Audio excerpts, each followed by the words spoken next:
नमस्कार, प्रादेशिक समाचार के साथ मैं चंदन कुमार कौंडिल्य। पहले मुख्य समाचार। प्रधानमंत्री नरेंद्र मोदी ने कहा, कृषि संबंधी ऐतिहासिक कानून से किसानों की आय बढ़ाने और उद्यमी के रूप में आगे बढ़ने के अवसर मिलेंगे। राज्य के कृषि मंत्री बादल ने कहा, सरकार किसानों की ऋण माफी की दिशा में तेजी से कर रही है काम। दुमका विधानसभा उपचुनाव के लिए भाजपा की लुइस मरांडी ने नामांकन दाखिल किया। कल बेरमो के लिए कांग्रेस और भाजपा प्रत्याशी भरेंगे पर्चा। और सरायकेला कोऑपरेटिव बैंक से 36 करोड़ रुपए के घोटाले के मुख्य आरोपी को भेजा गया जेल। और अब समाचार में आगे बढ़ने से पहले जरूरी अपील। कोविड-19 महामारी के खिलाफ देश एकजुट होकर लड़ रहा है। आप भी हमारे साथ सुरक्षा और बचाव के 3 आसान एहतियात उपायों का संकल्प लें। मास्क पहने, 2 गज की दूरी है जरूरी, सुरक्षित दूरी बनाए रखें, हाथ और मुंह साफ रखें। और अब समाचार विस्तार से। प्रधानमंत्री नरेंद्र मोदी ने कहा है कि कृषि संबंधी कानून खेती और किसानों के लिए नए अवसर उत्पन्न कर रहे हैं।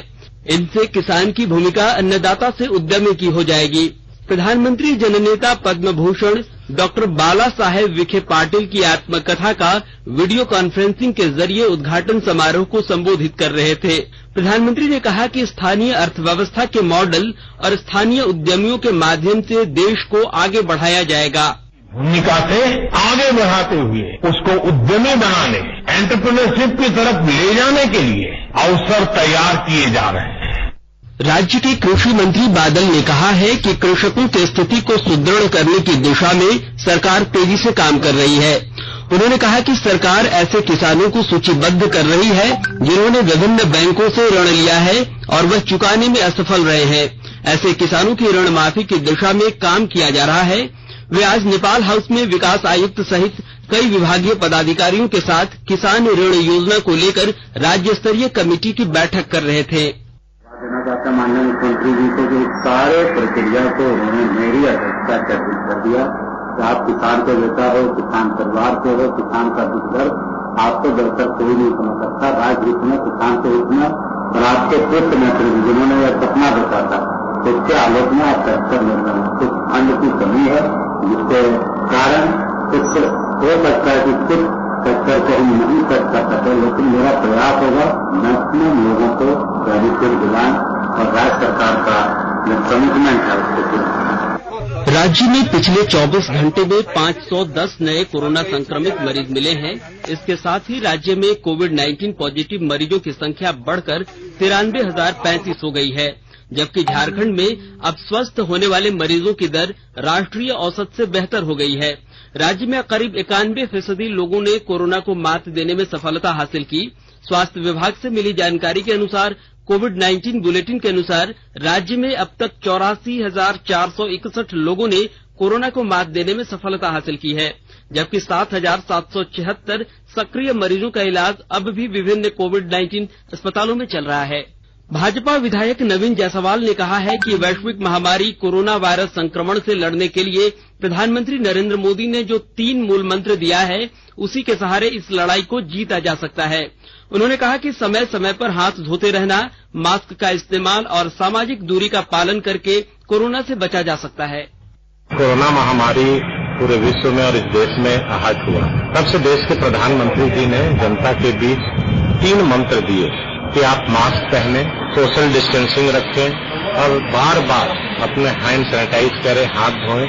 और ये मंत्र जिन्होंने भी इसको फॉलो किया और उनके 3 मंत्र को जनता बखूबी उसको निभा रही है। लेकिन कहीं कहीं लापरवाही जहां होती है और जहां लापरवाही होती है वहां पर ही कोरोना चपेट में लोगों को ले पाता है। वहीं राज्य के आर्च बिशप फेलिक्स टोपो ने भी कोरोना महामारी से बचने के लिए लोगों से सही तरीके से मास्क पहनने, 2 गज की दूरी का पालन और साफ सफाई पर ध्यान देने की अपील की।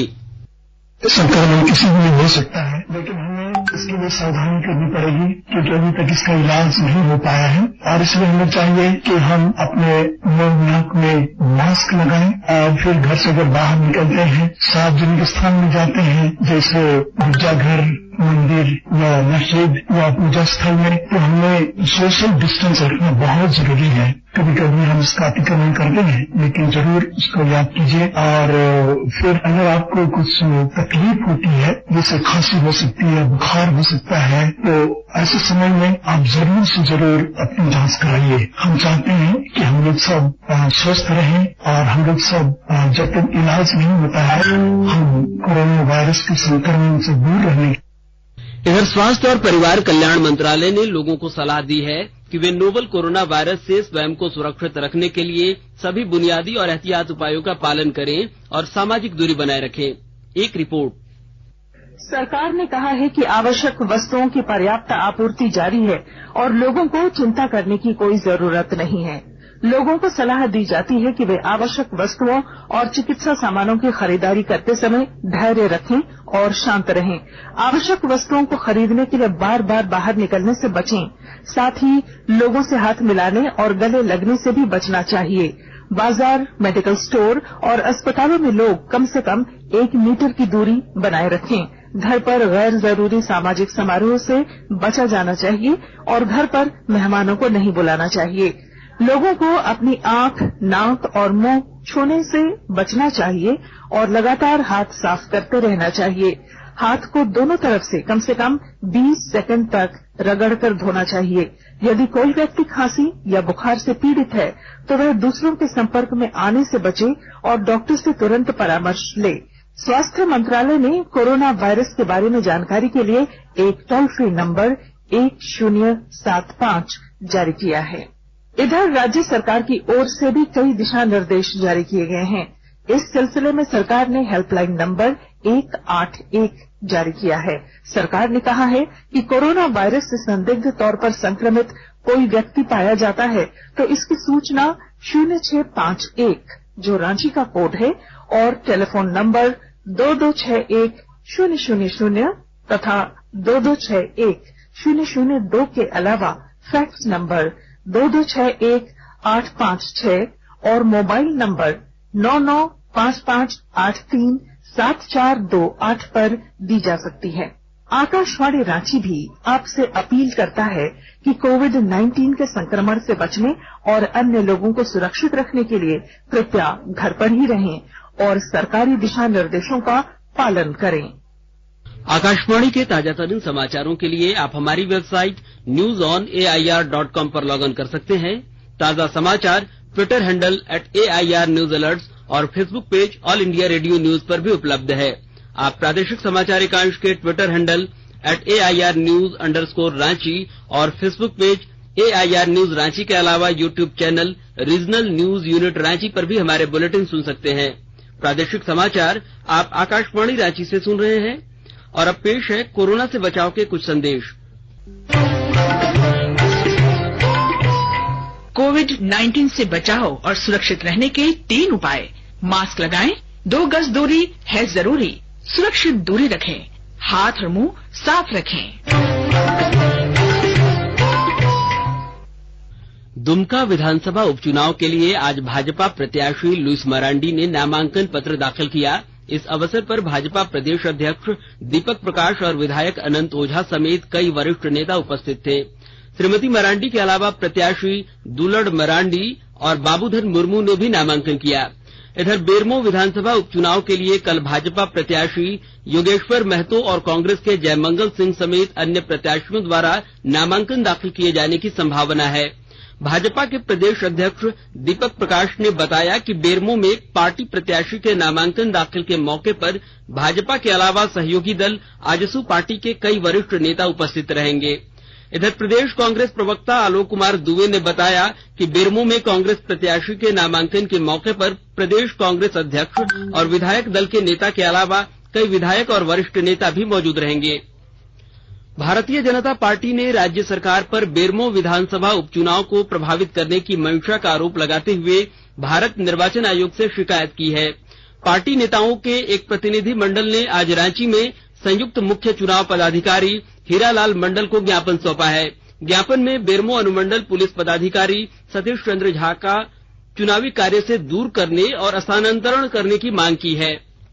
राज्य के पुलिस महानिदेशक एमवी राव ने आज चाईबासा में सारंडा समेत पूरे कोल्हान प्रमंडल में चलाए जा रहे नक्सल विरोधी अभियानों की समीक्षा की। चाईबासा समाहरणालय के सभागार में जिला प्रशासन के वरीय पुलिस प्रशासनिक अधिकारियों के साथ बैठक कर उन्होंने अभियान से जुड़े कई विषयों की जानकारी ली। डीजीपी ने पुलिस के वरीय अधिकारियों को नक्सलियों के विरुद्ध चलाए जा रहे अभियानों को लेकर कई दिशा निर्देश भी दिए हैं। इस दौरान कोल्हान प्रक्षेत्र के पुलिस उप महानिरीक्षक राजीव रंजन सिंह, पश्चिमी सिंहभूम के उपायुक्त अरवा राजकमल और पुलिस अधीक्षक अजय लिंडा भी मौजूद थे।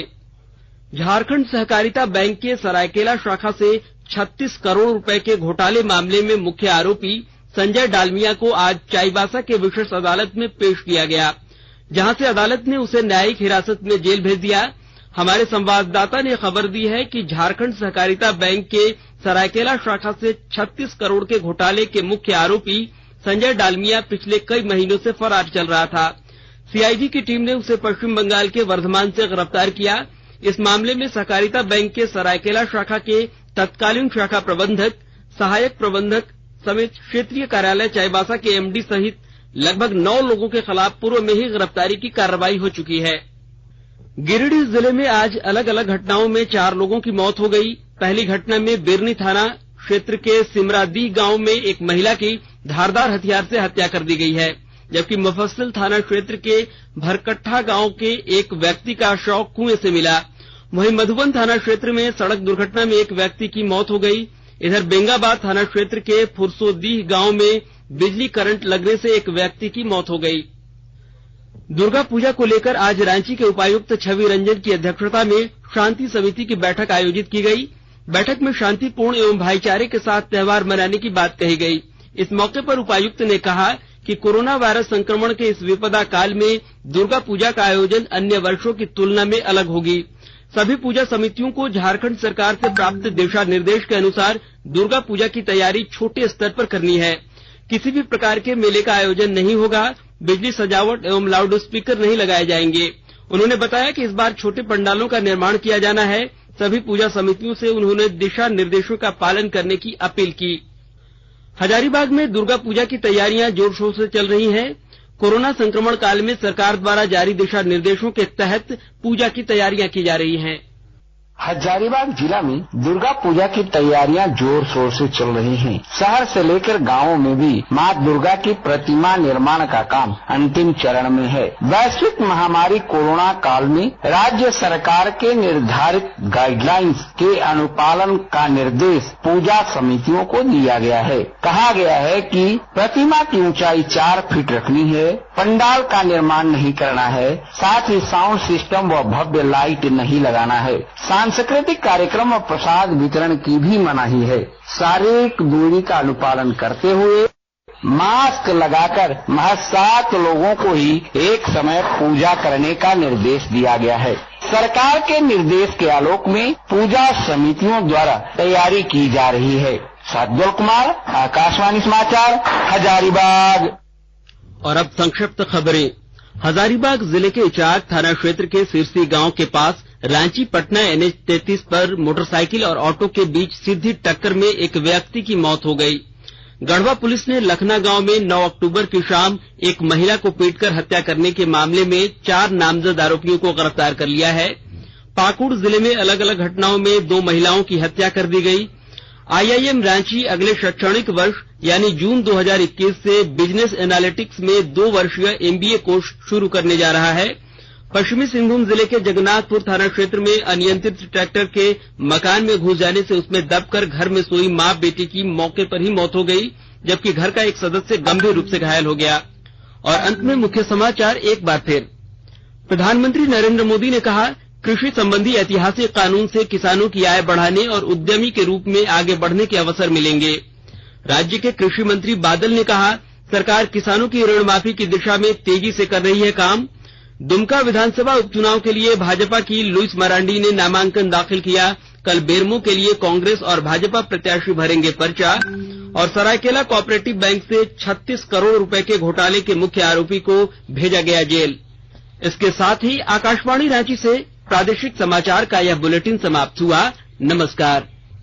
रहिए, सुरक्षित रहिए और सुनते रहिए आकाशवाणी।